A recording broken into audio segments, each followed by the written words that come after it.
Thank you for listening in with me at Seeking Eye. A little bit about myself. My name is Darren, and I use the surname Mac online just for simplicity's sake because my full surname is much more difficult to remember. I established the Seeking Eye project to research the nature of life, death, and beyond. I have since set up events, interviews, and debates with some of the leading thinkers and researchers on the subjects, the results of which I share freely as discussions or podcast episodes on the Seeking Eye YouTube channel and Podbean profile. Until now, I have funded this project myself, but as the costs of producing and publishing my work have risen, I am now reaching out for support via DonorBox and Patreon. If you support Seeking Eye monthly through Patreon, you will receive certain rewards depending on which tier you sign up for. You can donate to the project via buttons which you will find online at seeking-eye.com. You can also find the links to both of these in the description beneath each YouTube video and Podbean podcast episode. Of course, there is no obligation, but all donations will be gratefully received and used exclusively to improve this project. Thank you very much.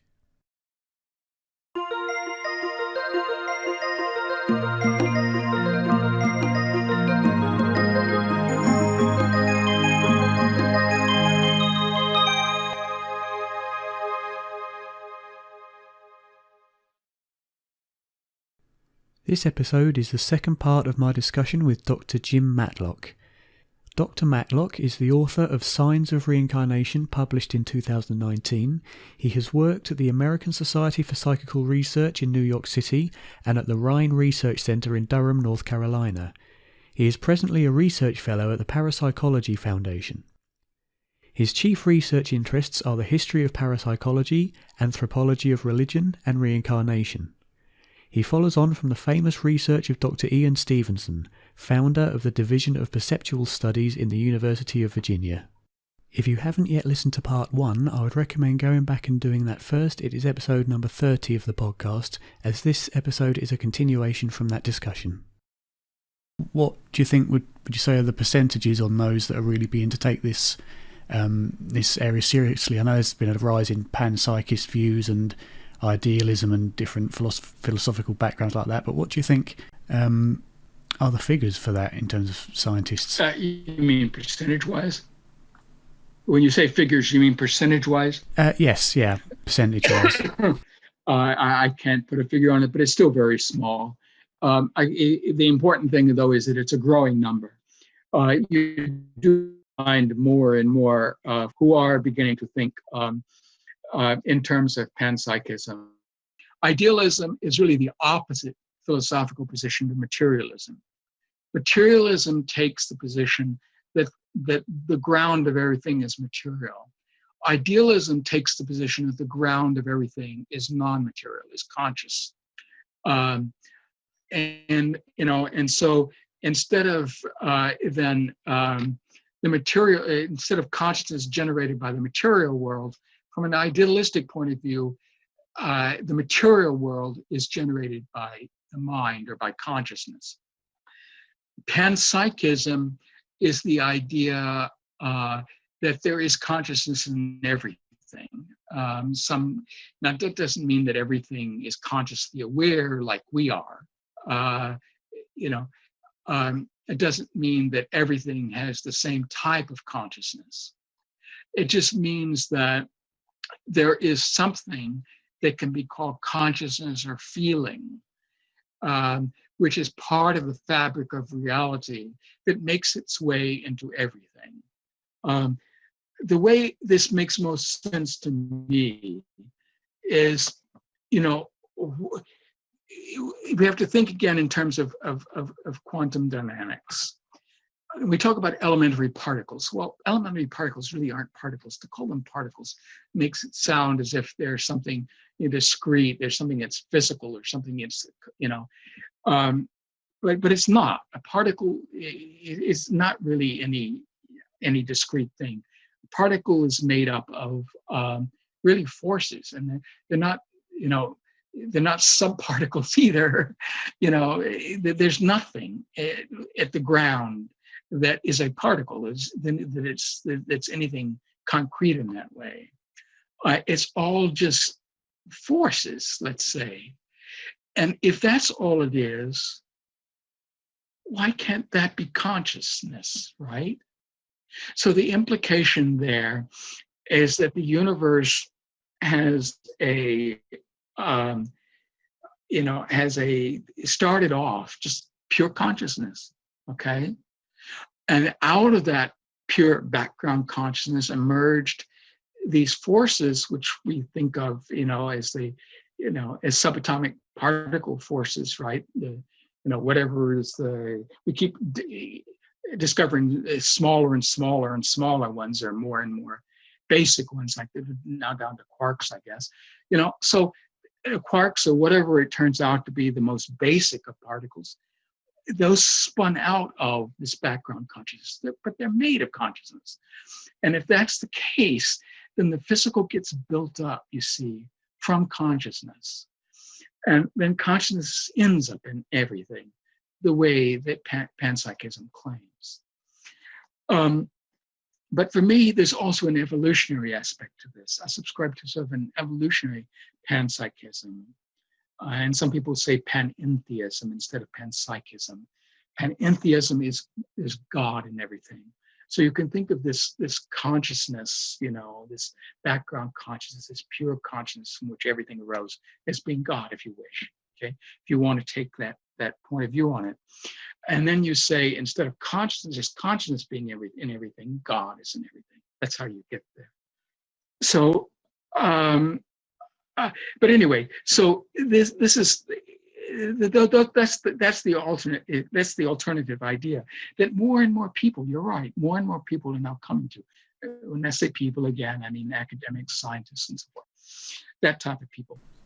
So going back to my first question, why do you think it is, if there is so much evidence for the psychical experiences such as reincarnation and psi and whatever else involved, why do you think that it's taken so long, and it has taken so long, to penetrate into modern science?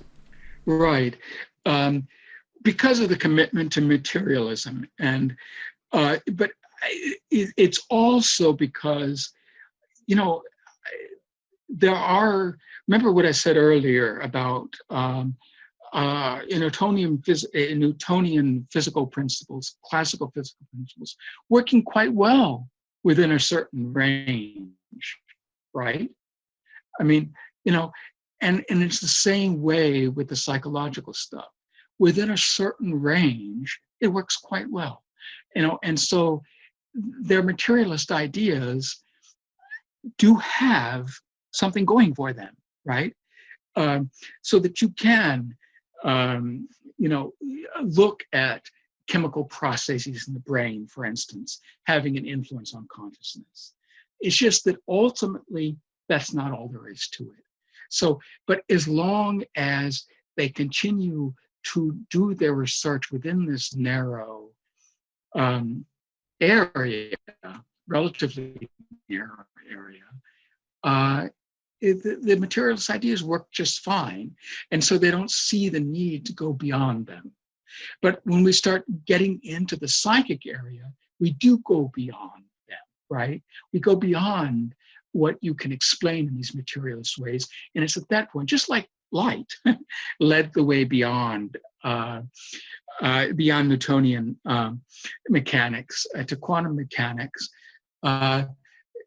psychic phenomena in general, can lead the way beyond this reductionistic science, psychology, which now has such a hold on people.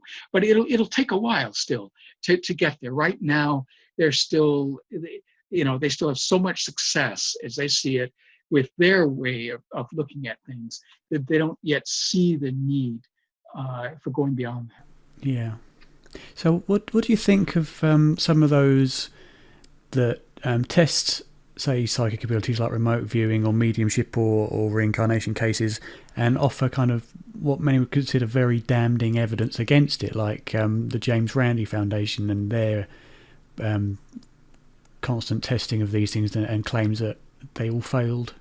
Because that, to anybody who's looking at it, would seem pretty damning to the field.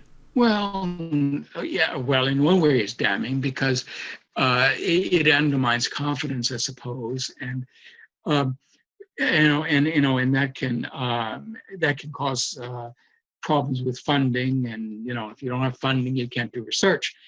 So yes, it's damaging in that way, and it could be damaging also for the reputation of the field for people who take these sort of debunking things as as being the sort of research that's conducted.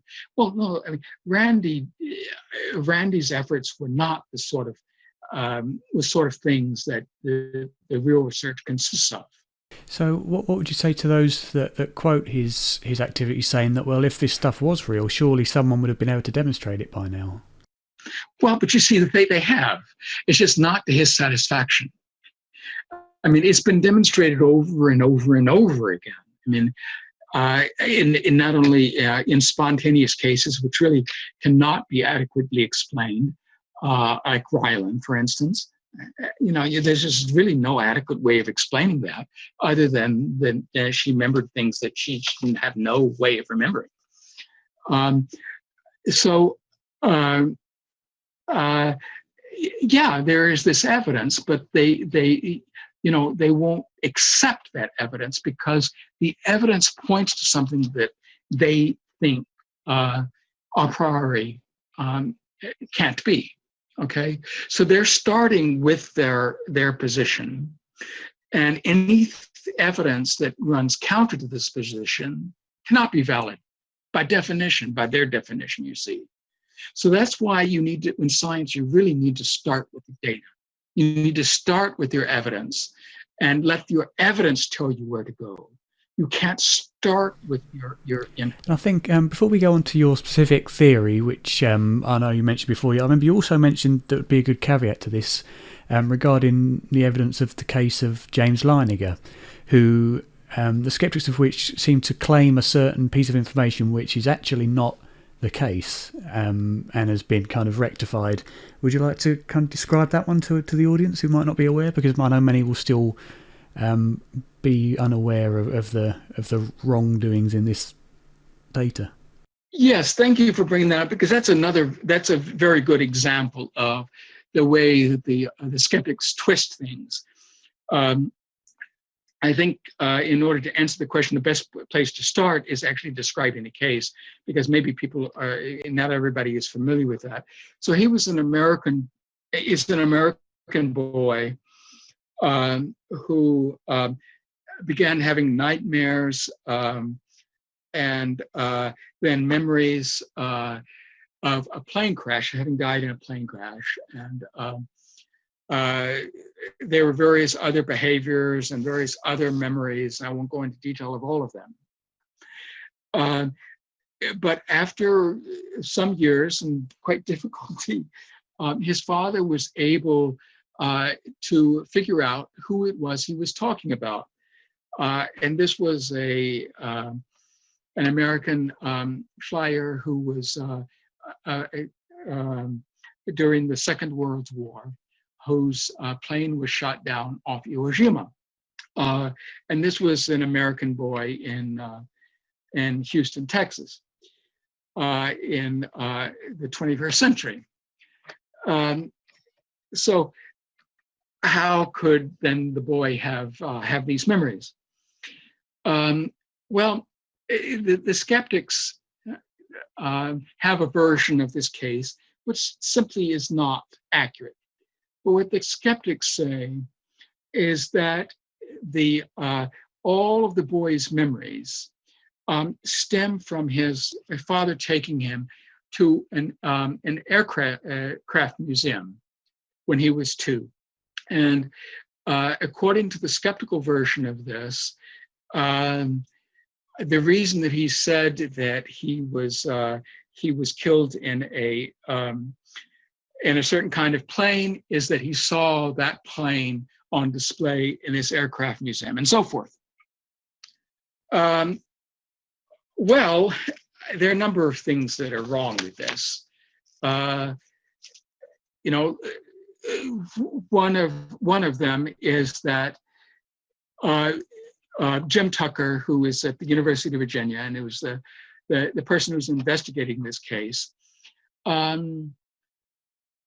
thought to actually call the museum and see whether that plane was on display at the time the boy went there. And it turned out it wasn't. There had been, before that, there had been a Corsair on display, but it had crashed at an air show and had not yet been replaced. So at the time that James Leninger went to the museum, there was not the Corsair that there is now. So that could not have been why he said he died in the Corsair. Plus his memories were much more detailed than that. He, for instance, he was given some G.I. Joe dolls, and he named his G.I. Joe dolls names that turned out to be, when they actually solved this case, the names of 3 other flyers from the same aircraft carrier, or maybe from a different, I'm not sure.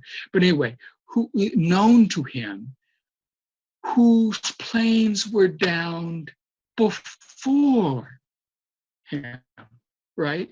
So this James Leninger is giving the names to his G.I. Joe dolls of people who were not only were known to the person that he recalled having been, but it actually predeceased that person, right? That he would have met had he died, perhaps he would have met after death, right? And I assume these people that he would name the dolls were looked up and confirmed later on? Yeah, they were confirmed later on. I mean, once this was tracked down, and once they had an identity, and actually be able to get records of, because the military keeps long records, so actually be able to get records of this and talk to people and so forth. Yes, it was all confirmed. And the father actually talked, and the boy actually met people who survivors of that attack, who actually knew the earlier one. James Leininger also drew pictures. He drew a number of pictures of this crash, and he would sign them James III. And this also, only made sense when the identity of the person he was remembering was learned, because that person was named James Houston Jr. So here we have James Leininger, who therefore is James III. And that's how he's signing his drawings that he makes at age 2 and 3. James III. How could these things be things that he picked up at the aircraft museum? Makes no sense. So, but this is the sort of thing that the skeptics would trot out, is serious responses. And it certainly goes to show the importance of actually looking into the data that you're criticizing deeply before attempting to write any sort of critique you would think, on it. Wouldn't you? Yeah. You would think so, wouldn't you? And yet they don't. They don't do it. I mean, and because I believe it's because they have such the blinders, to their eyes, and also things on their ears. They just can't not see and hear anything. They don't want to. We need to move this out of the realm of religion, because as long as there is the idea that the soul, what is the soul after all, right? I mean, the soul is sort of a religious idea, but we have this idea of if something reincarnates, whether it's the soul, that's what people, refer to it as. But until we understand what the soul is, the soul sort of sounds like a religious idea. It's a metaphysical idea, right? At least, and so there doesn't seem it just sounds then as if it's something that's religious, right? And it's not scientific, and we can just set it aside. Well, I define the soul in terms of the spirit or the mind or consciousness. I think that probably, there are differences in the way we use those terms, but I think they're all trying to get at basically the same thing. So I think of what survives death as simply being consciousness, being the mind. And I think of it as just like a continuation of the consciousness that we all know from life, right? We all experience consciousness. That's not controversial, right? We know what that is. Well, we may not know exactly what consciousness is, right? That's a big debate about that. But we know it exists. We experience it, right? So, our stream of experience continues after we die. And this is what is suggested by near-death experiences, the beginning of it. But so our stream of consciousness, our stream of experience just continues then into death. And it continues on through death until it becomes associated, let's say possesses, shall we say, a new body. And I think it's as simple as that. When we get down to it completely, but that's really sort of oversimplifying it. And so to flesh this out a little bit more, I also think that when we talk about consciousness, we need to keep in mind that we're not simply talking about our conscious awareness, the cognitive level of our consciousness, or at least the self-aware cognitive level. There's also a subconscious level. Again, we're all aware, right, that, or most of us are. I've talked to some people who genuinely do not seem to be aware of their subconscious. I think introverts, and I'm an introvert, maybe are more aware of the subconscious part of it, and we can actually use it to our advantage. We allow things to process subconsciously and allow them to come up when they're ready to. So I believe that memories, for instance, are recorded in the subconscious part of the mind. I think personality traits, I think emotions, I think everything that makes up the personality, that makes our identity, is recorded in the subconscious part of the mind, okay? And so that part of the mind continues on, right, with the level of experience, with the conscious level, right, of consciousness. And so when one reincarnates, then the subconscious is there still. All of this content is still there in the subconscious. And what has to happen then is for it to be brought up to conscious awareness. And this is what happens when people remember previous lives.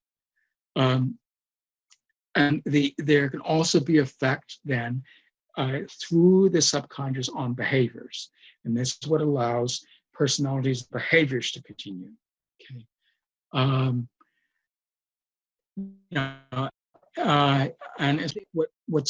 what happens there is that the incoming mind is responsible for influencing its new body, for impacting its new body, and producing the birthmarks, the birth defects, or whatever. And that's not really such an outlandish idea, because we know very well through parapsychology that the mind can have an effect on the body. It does in psychic healing, for instance. Arguably, it does in something as simple as the placebo effect, right? Where somebody is given a placebo, an inert substance, and told that it's the real thing, and it has the same effect as the real thing. Well, how can it have the same effect on the real thing, except the mind thinks that it does, and the mind is causing this effect. So it's really not an outlandish idea at all that the incoming mind might influence its body. One question I would have on the idea of memory stored in the subconscious. What would you say to the materialistic position then, that the mind is measurably and observationally saved as connections between neurons in the brain, and that if you cut one neuron or one connection, then that memory can be lost? If that's the case, why would that be the case if the mind, if the memory is stored in the subconscious mind? It's a long question. Yeah, right. Yeah, I don't know that it is the case. I mean, they've, for decades, neuroscientists have been trying to figure out where memories are in the brain. A number of them have concluded they're simply not there. I mean, because they can't find them anywhere in the brain. And so when you think about it, I mean, what sort of encoding of all, anyway, we won't get into all of the problems with even imagining it. But with all of these, not just this argument, but all these arguments about damage to the brain having an effect on consciousness, sort of miss the point.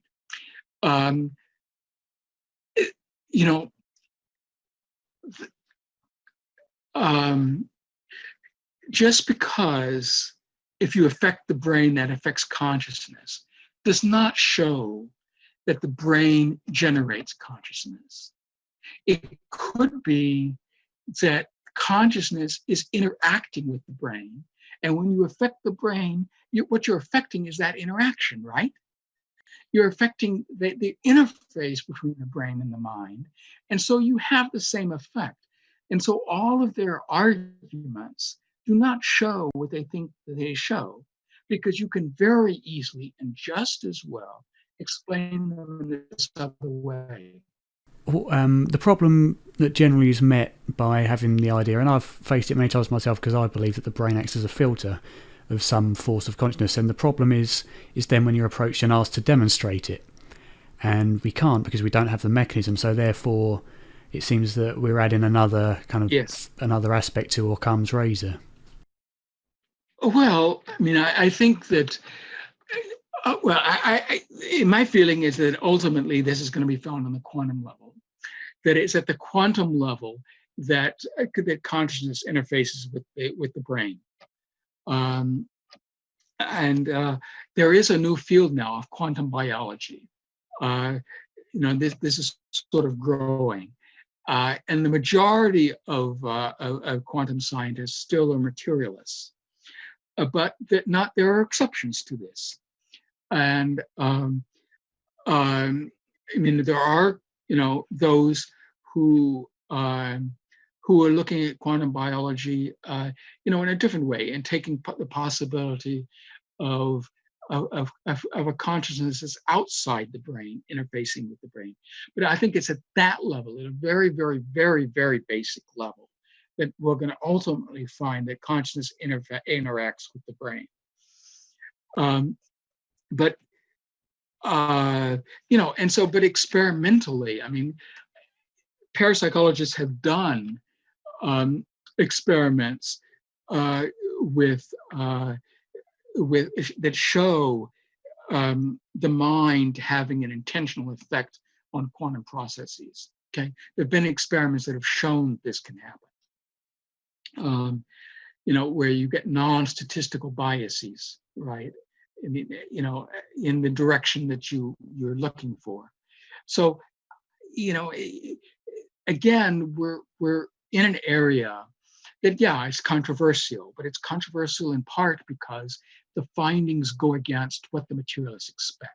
And because it goes against what they expect, they're not willing to take it seriously. And that's really where we're at with this. They won't take anything seriously that doesn't support their point of view. They're not true scientists then, and that's simply the fact. True scientists will look at all of the data, and then come to a conclusion on the basis of the data. But we're think about Galileo's day, the people who refused to look through his telescope. That's where we are now. Which seems amazing due to our ability now and our much more enhanced intelligence generally as a species that would even happen. Yeah, well, I think we have more knowledge, but I mean, I think they've always been intelligent people as a species. I'm not going to, say that we're more intelligent now. We have more knowledge, um, but um, but yeah, I mean, it is surprising that you get people that who call themselves scientists and who cannot allow themselves to really look at the data and be led by the data. I hope you enjoyed this episode of the Seeking Eye Life Exploration podcast. If you did and would like to continue following my research, please consider subscribing to my YouTube channel and following the podcast on Podbean, iTunes, Spotify, and other podcast providers. You can also join our Facebook discussion group. You can find the link to this and other Seeking Eye online profiles at seeking-eye.com. Thank you.